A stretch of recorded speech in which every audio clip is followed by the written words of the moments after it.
கள ஆய்வுன்னு சொன்னீங்கல்ல, கடந்த தேர்தல்களில் ஒரு கட்சி என்ற அளவுக்கு வாக்கு வாங்கினாங்க, என்ன டீட்டெயில், அவங்களுடைய செயல்பாடு என்ன, இதெல்லாம் வச்சுது. அப்படிங்கிறப்ப இந்த கள ஆய்வுக்குள்ள நீங்க தாவேக்காவை கொண்டு வர முடியும். நம்முடைய கம்பெனியில் எனக்கு என்ன தரவுகள் செய்யணுமோ அதன் அடிப்படையில் எனக்கான குழுக்கள் 10 பேர் இருக்காங்க. அந்த 10 பேருக்கு கீழே 50 மேற்பட்ட நபர்கள் இருக்காங்க. அவங்க எல்லாமே களத்துக்கு சென்று ஆய்வு எடுக்கப்பட்டு அதன் தரவுகளை எனக்கு கொடுக்கப்படுற அடிப்படையில் தான் நான் வந்து தரவுகளை வெளியிடுறேன். என்னோட கேள்வி கன்மையாகலன்னு நினைக்கிறேன். அந்த அண்ணாமலை விஷயத்தையே வச்சுக்குவோம். அதுக்குள்ள நீங்க எடுத்த சர்வே கரெக்டா இருக்கு, ஆனா அதுக்கப்புறம் நிறைய விஷயங்கள் அங்க நடந்திருக்கு, நிறைய களத்தை செஞ்சு சார். அப்ப அதையும் கணிக்கிறது தானே ஒரு சர்வே உடைய சரியான ஏங்க. ஒரு திமுக அண்ணாமலை அப்ப இல்லைன்னா கருத்து கணிப்பே தேவையில்லைங்கிற மாதிரி ஒரு கேள்வி வந்து அந்த கருத்து கணிப்பு தேவையா? ஏன்னா அது பொய்க்கு போனாலும் போகலாம் வெவ்வேறு காரணங்களால. அப்படிங்கிறப்ப அந்த கருத்து கணிப்பு தேவையான ஒரு கேள்வி வருது. இல்ல அது தேர்தல்ன்றப்ப அப்ப தேர்தல் எதுக்கு தேவையா, துட்டு கொடுத்து எதுக்கு நடத்தாது தேவையான்னு கேட்க இருக்கு. என்னன்னா தேர்தல் நடக்கிற போது ஒரு கட்சி வானிலை தேவையா, வானிலை அறிக்கை தேவையில்லை, மழை வந்தானா வராது இல்ல, அது சயின்ஸ். அதே மாதிரி இதுவும் ஒரு சயின்ஸ் தான். கருத்து கணிப்போ இல்ல வந்து இந்த நீங்க சொல்றீங்களா அந்த கள ஆய்வோ ஒரு அறிவியல் பூர்வமானதாக இருந்தால் யார் அதை எடுத்தாலும் ஒரே ரிசல்ட் தானே வரும்.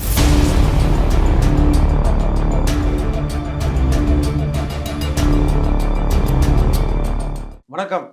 பொதுவாக தேர்தல் வரும் பின்னே கருத்து கணிப்பு வரும் முன்னே அப்படிங்கிறது தான் ஒரு பழமொழி மாதிரியே இப்போ ஆயிடுச்சு. கருத்து கணிப்புக்கு முன்னால திருநாவுக்கரசு அப்படிங்கிற பெயர் வரும் முன்னேங்கிறது தமிழ்நாட்டுடைய ஒரு இயல்பாக பல தேர்தல்கள்லேயே அப்படி ஆயிடுச்சு.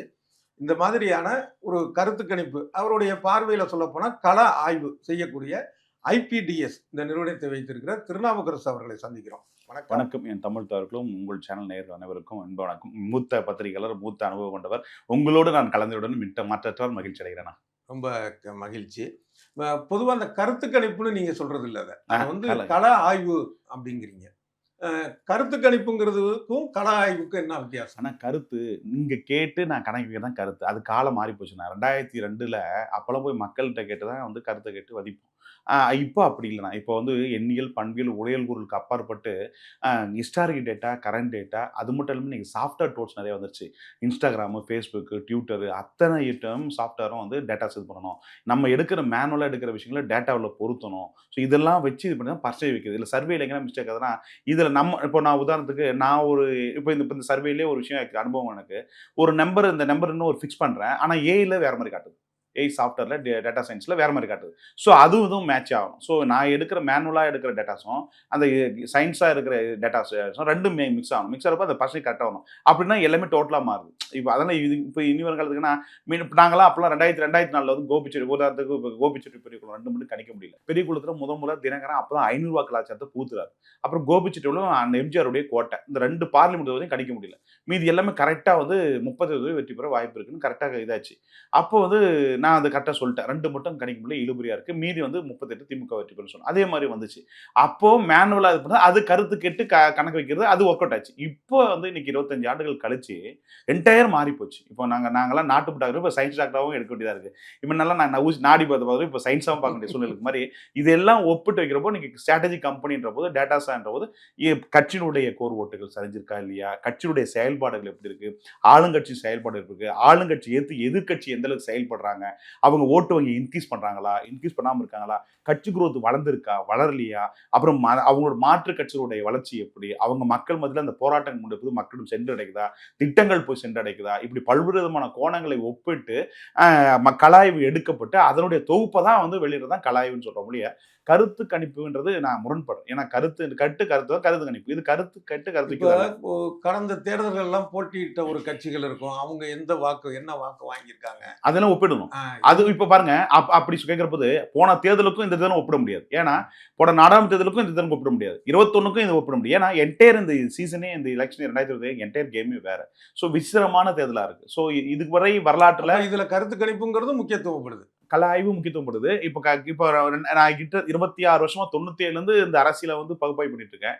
அதுல பாக்குறப்ப நானே பல தேர்தலில், மாநில தேர்தல், சட்டமன்ற தேர்தல், பல தேர்தல்கள், உள்ளாட்சி தேர்தலையும் அதை ஆய்வு பண்ணியிருக்கோம்.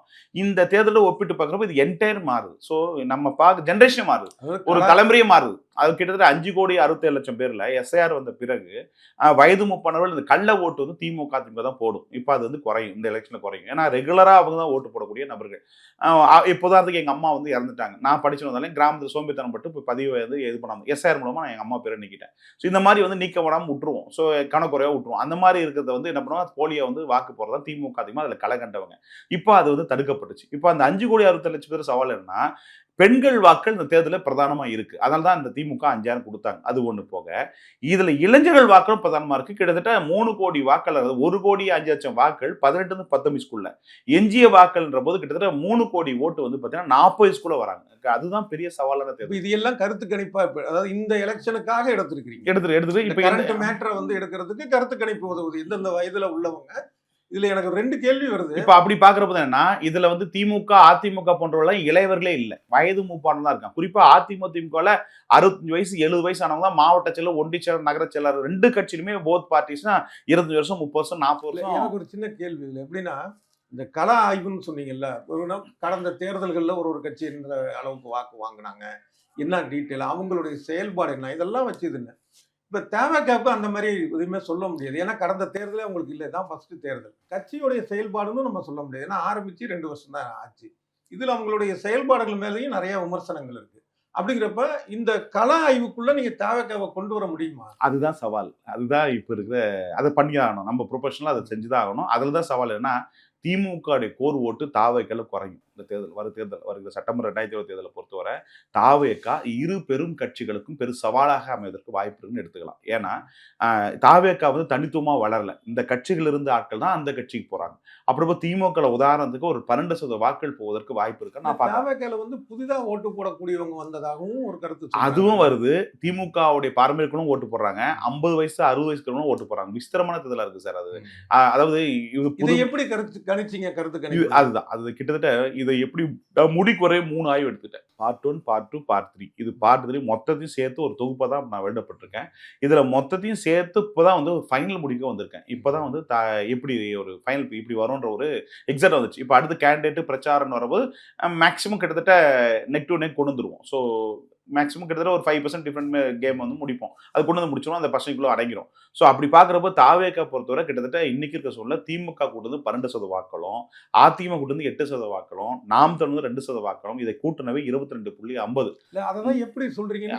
அதுதானே அந்த கட்சி ரீதியாக ஒரு தொகுதிக்கு எத்தனை பேரை பார்த்தீங்க? 230 தொகுதிகளும் ஆய்வுகள் மேற்கொள்ளப்பட்டு 230 தொகுதிகளும் இளைஞர்கள், பெண்கள், நகரப்புறங்கள். ஒரு தொகுதிக்கு எத்தனை பேர் வச்சு? குறைந்தபட்சம் கிராமங்கள் வந்து ஒரு 10 கிராமங்கள் எடுத்துவோம், நகரங்கள் ஒரு 2 கிராமம் எடுத்துவோம். தொகுதிக்கு ஒரு 2 லட்சம் பேர் 3 லட்சம் பேர் வாக்காளர். அப்படி ஒரு குறைஞ்சபட்சம் ஒரு தொகுதிக்கு 400 இருந்து 500 பேரையும் எடுத்து போதுமான சாம்பிள்ஸ். அதிகமா எடுத்த சாம்பிள்ஸ் குழப்பம் அடைஞ்சிடும். அந்த ஃபார்முலா அப்படிங்கிறது இருக்குல்ல, அது வந்து நீங்க மட்டும் வச்சிருக்கீங்களா, இல்ல எல்லாருக்கும் ஒரு ஃபார்முலா இருக்கா? இல்லைண்ணா, என்னுடைய கம்பெனில எனக்கு என்ன தரவுகள் செய்யணுமோ அதன் அடிப்படையில் எனக்கான குழுக்கள் 10 பேர் இருக்காங்க. அந்த 10 பேர் கீழே 50 மேற்பட்ட நபர்கள் இருக்காங்க. அவங்க எல்லாமே களத்துக்கு சென்று ஆய்வு எடுக்கப்பட்டு அதன் தரவுகளை எனக்கு கொடுக்கப்படுற அடிப்படையில் தான் நான் வந்து தரவுகளை வெளியிடுறேன். என்னோட கேள்வி கன்வே ஆகலன்னு நினைக்கிறேன். அல்ல, அந்த கொஸ்டின் கொடுப்பேன். இப்ப அந்த 10 பேருக்கு கொஸ்டின் இருக்கும். ஃபார்முலா எப்படி? அதாவது இந்த வயசுல இருந்து இந்த வயசுக்குள்ளவங்க இத்தனை பேர் எடுக்கணும், இல்ல இந்த கிராமத்துல இத்தனை பேர் எடுக்கணும், நகரத்துல இத்தனை, இந்த அதெல்லாம் உண்டு. ஆமா, இருக்கு. அந்த வயது நடைமுறை சொல்றீங்களா? ஆமா. இப்ப உதாரணத்துக்கு இப்ப இந்த ஆய்வை பொறுத்தவரை பாத்தீங்கன்னா ஆண்கள் வந்து ஒரு 50% ஆண்கள் பார்த்தோம், பெண்கள் வந்து ஒரு 50% பெண்கள் பார்த்தோம். இளைஞர்கள் கிட்டத்தட்ட வந்து இளைஞர் பெண்கள் வந்து பாத்தீங்கன்னா 80% பார்த்தோம். சோ கிட்டத்தட்ட இந்த மாதிரி எல்லாமே ஜாதி ரீதியா, மத ரீதியா, கிறிஸ்துவர்கள், முஸ்லிம்கள், இப்படி எல்லா விதமான ஜாதி ரீதியா கூட எடுக்கப்பட்டோம் அந்த ஆய்வுல. சோ அப்படி பார்க்கும்போது ஜாதி ரீதியா வந்து பட்டின சமுதாயத்துல வந்து இப்போ வந்து திமுகவுக்கும் அதிமுக தான் வந்து வலுவா இருக்கும். எம்ஜிஆர், ஜெயலலிதாவுடைய ஃபேன்ஸ் வந்து பட்டினத்திற்குள்ள இருக்காங்க. திமுகவும் அதுல ஸ்ட்ராங்கா இருக்காங்க. இப்போ தாவேக்கா வெரி ஸ்ட்ராங்கா இருக்கு.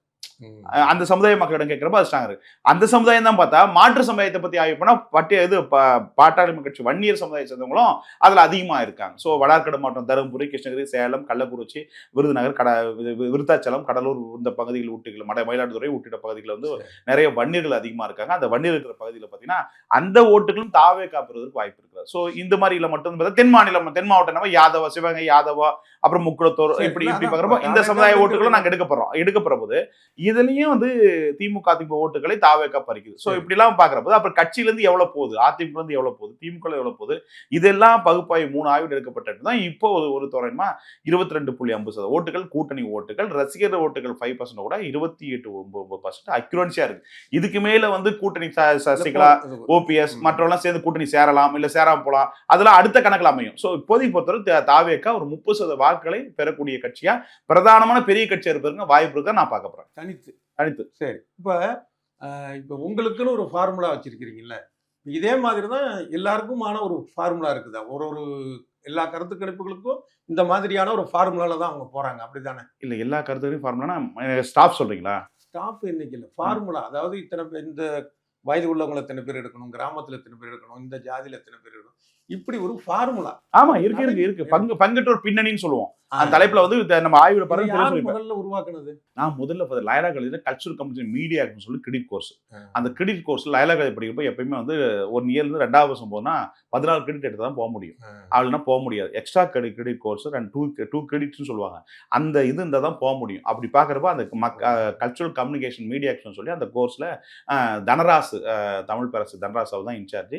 அந்த இதுல வந்து நான் ஆய்வாளராக இருந்து செயலாளராக இருந்து அதுல கத்துக்கிட்டு அப்ப சிஎஸ்ஐ அப்புறம் சாத்தன்குடி திருமங்கலம் எடுக்கிறதுல இப்படி பல்வேறு விதமான ஆய்வுகளை எடுக்கப்பட்டு அதன் அடிப்படையில் ஒரு இன்ட்ரெஸ்ட் இன்வால்வ்டு. நான் என் டீம்லயே நான் மட்டும் தான் கத்துக்கிட்டு வெளியே வந்தேன். இந்த ஃபீல்டு இருக்கு. இன்னைக்கு 25 வருஷமா இருக்கு, 26 வருஷமா இருக்கேன். மீதி எல்லாமே அவங்க லைஃப் வேற வரைக்கும் போயிட்டாங்க. ஆனா இன்னைக்கு வரை நான் போராடிட்டு இன்னைக்கு ஒரு கம்பெனியா ஸ்ட்ராட்டஜி கம்பெனியா உருவெடுத்து இன்னைக்கு வளர்ந்துருக்கேன். பட் இன்னைக்கு ஒரு ஏதாவது ஒரு கட்சிக்கோ அடுத்த கட்ட நடவடிக்கைக்கு போறதுக்கான அளவுக்கு ஒரு கம்பெனியை க்ரோத் பண்ணி வச்சிருக்கேன். உலகத்திலே முதல்ல கருத்து கணிப்பு நடந்தது அமெரிக்காவில் தான் ஸ்ட்ராட்டஜி முதல்ல உருவாக்கப்பட்டது. பில் கிளின்டன் தான் உருவாக்கப்பட்டது.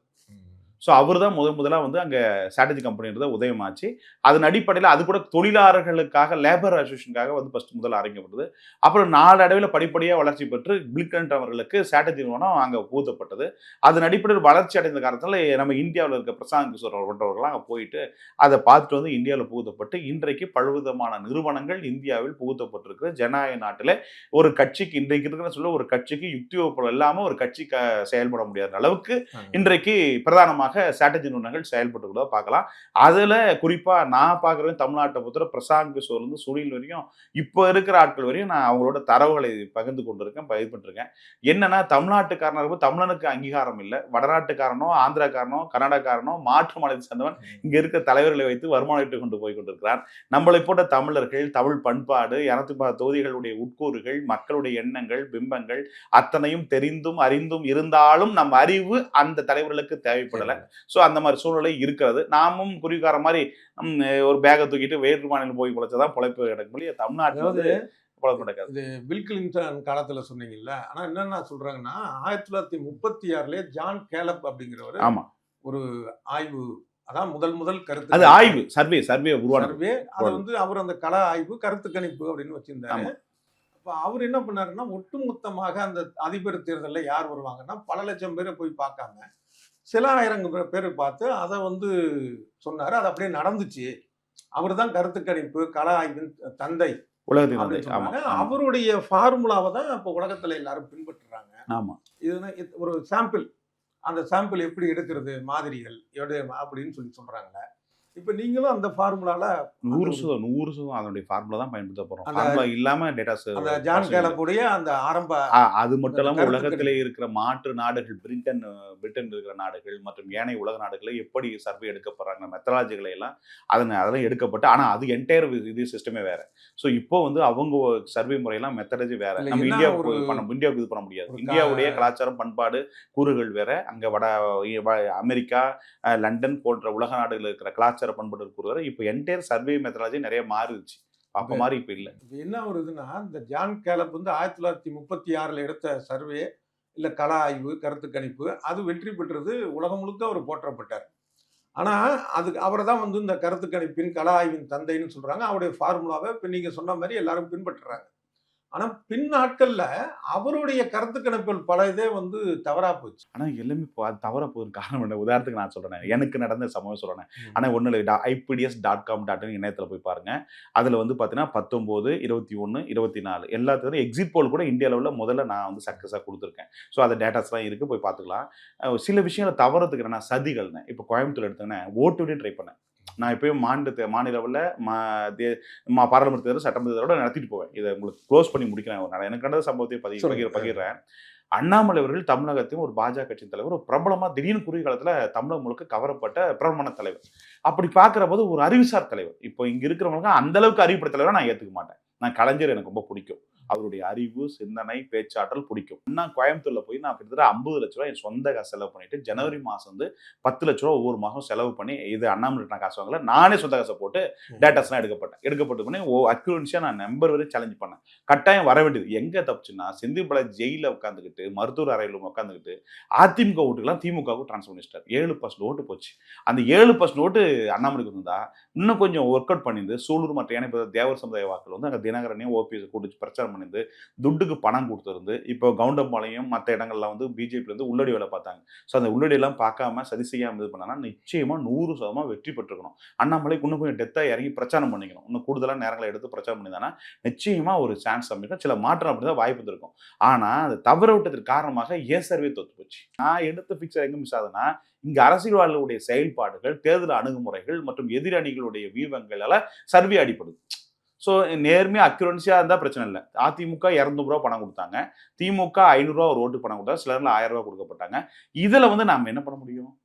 ஒருவேளை எல்லாரும் ஈக்குவலா பணம் கொடுத்திருந்தாங்கன்னா கூட கரெக்டா இருக்கும். இப்ப அண்ணாமலை கொடுக்கவே இல்லை. ஸோ அண்ணாமலை கொடுக்கல. ஸோ அண்ணாமலை கொடுத்திருந்தா நிச்சயமா அது இருக்கும். அந்த போட்டியாளர்கள் இதுல அண்ணாமலை கொடுக்க போனதுல அந்த இதுக்கெல்லாம் மைனஸ் சொல்றேன். ஏன்னா அண்ணாமலை வந்து ஆகச்சிறந்த அறிவாளி, நிறைய பேர் வந்து அவருடைய திறமையும் உள்வாங்கி கொண்டு கோயம்புத்தூருக்கு மக்கள் எழுச்சி ஏற்பட்டேன். நிறைய இடங்களை போகும்போது மக்கள் முதல்ல எழுச்சி பார்த்தேன், வரவேற்பு பார்த்தேன். அந்த மாதிரி ஒரு கிரேஸ் வந்து நான் பார்க்கல. ஸோ இது கலைஞருக்கு இருந்துச்சு, ஜெயலலிதா இருந்துச்சு, அந்த மாதிரி ஒரு வேவ் வந்து அண்ணாமலை கோயம்புத்தூர் இருந்துச்சு. அப்படி போது அந்த இடத்துல கணக்கு மிஸ் ஆகிறதுக்கு வாய்ப்பே இல்லை. கரெக்டாக இருந்துக்கணும். எங்க மிஸ் ஆச்சுன்னா, என் பிபி பல்ஸ் செக்கப்புறம் பல்ஸ் கரெக்டாக தெரிஞ்சிருச்சு. இடையில எங்க தெரியாம எங்கேயோ ஒரு அடைப்பு தெரியாம போன மாதிரி இந்த அடைப்புகள்லாம் அந்த செந்தில் பாலாஜி மற்ற வீவங்கள் யுக்திகள் அடைப்புகள் தெரியப்படுறதுல என் வீவங்கள் தோத்து போச்சு. சவால் விட்டே சொன்னேன். ஏன்னா ஜெயிப்பேன்ற கான்ஃபிடண்டா இருந்தேன். ஏன்னா தன்னம்பிக்கையா கேரண்டி சொன்னேன்னா, ஓட்டூரி நான் வச்சேன். 5 மாசம் நானே தூக்கம் கெட்டு கடுமையான வெயில் கோயம்புத்தூர்ல. காலையில 4 மணிக்கே கிளம்பிட்டு அந்த எப்படியும் அந்த சர்வேல நான் ஜெயிச்சான்ற நம்பிக்கையில கான்ஃபிடண்டா இருந்தேன். அந்த கான்ஃபிடன்ட் தவறதுக்கு காரணம் அந்த சதிகள் எனக்கே தெரியல. சதிகளை கொஞ்சம் எனக்கு கேர்ஃபுல்லா கிடைச்சிருந்தா நான் ஜெயிச்சிருப்பேன். அப்படி போச்சு. அதுக்கடுத்து 2016க்கு முன்னாடிலாம் நான் திமுகவோட நெருக்கமா இருக்கேன். ஸோ திமுகவுடைய முதலமைச்சர் ஸ்டாலினே என்கிட்ட 2019 கூப்பிட்டு என்கிட்ட கேட்பாரு, என்ன எப்படி இருக்கு, என்னால வெற்றி வாய்ப்பு, அந்த அளவுக்கு தலைவர்களோட நெருக்கமா இருக்கேன். ஸோ அப்படி பார்க்குற போது இன்னைக்கு ஒரு சர்வே எடுக்கிறேன்னா பொருளாதார சப்போர்ட் இல்லாமல் நடக்கவே முடியாது. இன்னைக்கு உங்ககிட்ட ஒரு பெரிய தொகை வேணும். அந்த தொகைக்கு நான் எங்க போக முடியும்? யாரோ நடுநிலையும் தன்னை தகவச்சு கொள்ளணும், அதே மாதிரி சர்வேவும் கரெக்டா சொல்லணும், கணக்கும் மிஸ் ஆகக்கூடாது என்ற பதிவு இது பண்ணணும். அப்புறம் நான் என்ன பண்ண முடியும்? பொருளாதார வளர்ச்சி வேணும்ல, இல்லாம இது பண்ண முடியுமா? ஸோ இந்த இதுல வந்து இதெல்லாம் கடந்து ஜெயிச்சு வரணும். அதுதான் மனிதனுடைய சவாலா பார்க்கணும். இப்போ நீங்க இந்த கோவை இது சொன்னீங்க, அண்ணாமலை ஜெயிச்சிருவாரு, அதுதான் வந்து இயல்பா இருந்தது. நான் இது பண்ணேன். ஏன் சொல்ல வரேன்னா, நீங்க கேட்டீங்க இல்லையா, சர்வேக்கள் வந்து அவரு அப்படியேப்பட்டாலே தோத்தாருன்னு, இது இந்த மாதிரி தான் தோக்குறது. இப்ப புரியுதா? புரியுது. இப்ப அந்த அண்ணாமலை விஷயத்தையே வச்சுக்குவோம். இப்போ அதுக்குள்ள நீங்க எடுத்த சர்வே கரெக்டா இருக்கு. ஆனா அதுக்கப்புறம் நிறைய விஷயங்கள் அங்க நடந்திருக்கு. நிறைய கலெக்ஷன் சேஞ்ச் ஆயிருக்கு. அப்ப அதையும் கணிக்கிறது தானே ஒரு சர்வே உடைய சரியான ஏங்க. ஒரு திமுக அண்ணாமலை அப்ப இல்லன்னா கருத்து கணிப்பே தேவையில்லைங்கிற மாதிரி ஒரு கேள்வி வந்து கருத்து கணிப்பு வந்தா கூட இப்படி நடக்கும். இல்லைங்கண்ணா, அதாவது ஒரு ஸ்டேஜ் மேல நம்ம போக முடியாதுண்ணா. அதாவது ஒரு ஸ்டேஜ் தாண்டி என்னோட கேள்வியை மட்டும் தப்பு இல்லை, உள்வாங்க. அதாவது தப்பா எடுத்துக்காதீங்க. அதாவது இவ்வளவு பிரச்சனைகள் இருக்கு. ஒரு சரியான ஒரு கருத்து கணிப்பு எடுக்கிறாரு திருநாவுக்கரசு அப்படின்னு ஒரு பக்கம் இருக்குன்னு வைப்போம். இன்னொரு பக்கம் பார்த்தா அந்த சரியானதை மீறி நடக்கிறதுக்கு பல காரணங்கள் இங்க நம்ம ஜனநாயகத்துல தேர்தல் இருக்குங்கிறப்ப அந்த கருத்து கணிப்பு தேவையா? ஏன்னா அது பொய்த்து போனாலும் போகலாம் வெவ்வேறு காரணங்களால. அப்படிங்கிறப்ப அந்த கருத்து கணிப்பு தேவையான்னு ஒரு கேள்வி வருது இல்லை? இல்ல அது தேர்தல்ன்றப்போ அப்ப தேர்தல் எதுக்கு தேவையா? துட்டு கொடுத்து எதுக்கு நடத்தாது தேவையான்னு கேட்க வேண்டியது இருக்கு. என்னன்னா தேர்தல் நடக்கிற போது ஒரு கட்சி வானிலை தேவையா? வானிலை அறிக்கை தேவையில்லை, மழை வந்தானா வராட்டில. அதே மாதிரி இதுவும் ஒரு சயின்ஸ் தான். இது டேட்டா சயின்ஸ். இது இன்னைக்கு இருக்கிற டெக்னாலஜி, இன்னைக்கு ஸ்ட்ராட்டஜி நிறுவனம். எனக்கு தெரியல. இது ஒரு டேட்டா சயின்ஸ். முடிச்சிருறேன். இது ஒரு தரவுகளை சேகரிக்கப்பட்டு டேட்டா சயின்ஸ் வைக்கப்பட்டு பண்றது. இது ஒரு ஸ்ட்ராட்டஜி கம்பெனி நிறுவனம். ஸோ மக்களோடு நம்ம இயங்கியே ஆகணும், டிராவல் பண்ணி ஆகணும், தரவுகளை சேகரிச்சு ஆகணும். நம்முடைய தொழிலே அதுதான். நம்ம எப்படி ஒரு வழக்கறிஞருடைய தொழில் பர்சனலா எடுத்துக்கிட்டா இருப்போ, அது போல இந்த அரசியல் ஆய்வு என்பது ஸ்ட்ராட்டஜி நிறுவனம் என்னுடைய கம்பெனி, என்னுடைய பிசினஸ் தொழில். அப்புறம் போய் டேட்டாஸ் தரவுல சேகரிச்சாங்கன்னா பதிவிட்டு தான் ஆகணும். இல்லைன்னா சொசைட்டில இது ஆகணும். இதுல இப்போ 2019 நான் ஜெயிச்சிருக்கேன். அக்யூரன்ஸ் ஜெயிச்சிருக்கேன். 2021 அக்யூரன்ஸ் ஜெயிச்சிருக்கேன். 2024 பார்லிமெண்ட் அப்புறம் கரெக்டா சொல்லியிருக்கேன். எக்ஸிட் போல் 2021 பார்லிமெண்ட் பாருங்க கரெக்டா சொல்லியிருக்கேன். இந்தியா லெவலில் பார்லிமெண்ட்ல நிறைய பேர் சவால் இருந்தபோது அதுலயும் நான் சக்சஸ் கொடுத்துருக்கேன். சில நேரங்களே காம்ப்ரமைஸ் ஆக வேண்டிய சூழ்நிலை இருக்கு. ஸோ அதுக்காக 100% எங்களுக்கு வந்து இருக்குன்னு சொன்னா நாங்கள் கோடி கணக்கில் பணம் வச்சிருக்கணும். இல்லை ஒரு சர்வே தான் சாதாரண விஷயம் இல்லை. சில விஷயம் காம்ப்ரமைஸ் பண்ணால் மட்டும்தான் வெற்றியை அடைய முடியும். அப்படி பார்க்குற போது சர்வேக்கள் வந்து அக்யூரன்ஸே இதுவரை நான் கொடுக்கப்பட்டிருக்கின்றதை நான் பதிவிடுறேன். இல்லை சார், இந்த சயின்ஸ் அப்படின்னு நீங்கள் சொன்னீங்கன்னா, இப்போ நம்ம இந்த அறையில் ஒரு 10 பேர் இருக்கிறோம் அப்படின்னா, இந்த 10 பேருக்கு ஒரு லேசான தலைவலின்னு வைங்க. பெருசாக இல்லை, லேசான தலைவலி இல்லை லேசான ஜுரம்னா ஒரு குறிப்பிட்ட மாத்திரை கொடுப்பாங்க. குறிப்பிட்ட ஃபார்முலாவில் தயாரிக்கப்பட்ட மாத்திரை, அது எல்லாருக்கும் பொருந்தும். தலைவலி போகும். அதான் ஒரு இது. அப்போ இது ஒரு கருத்து கணிப்போ இல்லை வந்து இந்த நீங்கள் சொல்கிறீங்களா அந்த கள ஆய்வோ ஒரு அறிவியல் பூர்வமானதாக இருந்தால் யார் அதை எடுத்தாலும் ஒரே ரிசல்ட் தானே வரணும். தமிழ்நாட்டிலையா இங்க இதுதான் வரப்போகுது அப்படின்னு. ஆனா 10 20 பேர் எடுத்தாங்கன்னா 20 விதமா இருக்கு. 1 2 ஒண்ணா வருது, மற்றது விதமா இருக்கு. அப்ப இதை வந்து எப்படி சயின்ஸ்னு சொல்ல முடியும்? இப்ப ஜோசியத்திலே பாத்தீங்கன்னா, இப்ப திடீர்னு திருநாவுக்கரசு வர மார்ச் மாசம் இல்ல இந்த மார்ச் வந்துருச்சா, வர ஏப்ரல் மாசம் 10ஆம் தேதி உங்களுக்கு ₹1 கோடி பணம் வருதுமா ஜோசியத்துல. ஒருவேளை எதிர்பாராம வந்துடும்னா அதுக்கும் ஜோசியத்துக்கும் சம்பந்தம் கிடையாது. உங்க உழைப்பு, உங்க திறமை. ஆனா 10ஆம் தேதி அந்த பணம் வரலன்னு வச்சீங்களா, என்ன சொல்லுவாங்கன்னா, இப்ப உனக்கு இருக்கிற 10 கோடி போக வேண்டிய சூழல், ஏதோ நீ தப்பிச்ச அப்படின்பா. அப்ப இந்த கருத்து கணிப்பு கள ஆய்வுங்கிறது வந்து சயின்ஸா ஜோசியமா? இது ரெண்டுக்கு அப்பாற்பட்டது. இது ஒரு மிகப்பெரிய கலை, மிகப்பெரிய ஒரு சயின்ஸ். கலைனாலே கற்பனை தானே. நான் கற்பனை கூட வச்சுங்க, யுகம் வச்சுங்க. அதாவது என்ன, இது ஒரு மிகப்பெரிய இன்ட்ரெஸ்ட் சயின்ஸ் தான் வச்சுக்கணும். மனிதனை படித்தல், மனிதனை உள்வாங்குதல், எண்ணங்களை உள்வாங்குதல், எண்ணியல் பண்பியல் கூறுகளுக்கு உட்படுத்தல் தான் கலாய்வு என்பது. ஸோ அப்படி பார்க்குற போது பெரிய இன்ட்ரெஸ்டான ஒரு ரிசர்ச் தான். ஒரு ஆய்வு என்பது ஆய்வுபூர்வமான விஷயங்கள் தான். இது வந்து சர்வேன்றதை ஒழிய மற்றபடி வந்து பார்த்தீங்கன்னா இதில் வந்து உள்வாங்கிறதோ வெளிவாங்கிறதோ விட்டுட்டு ஒரு கலாய்வாக நம்ம பார்க்கறது தான் ஆகச்சந்தா இருக்குன்னு நான் பார்க்குறேன்.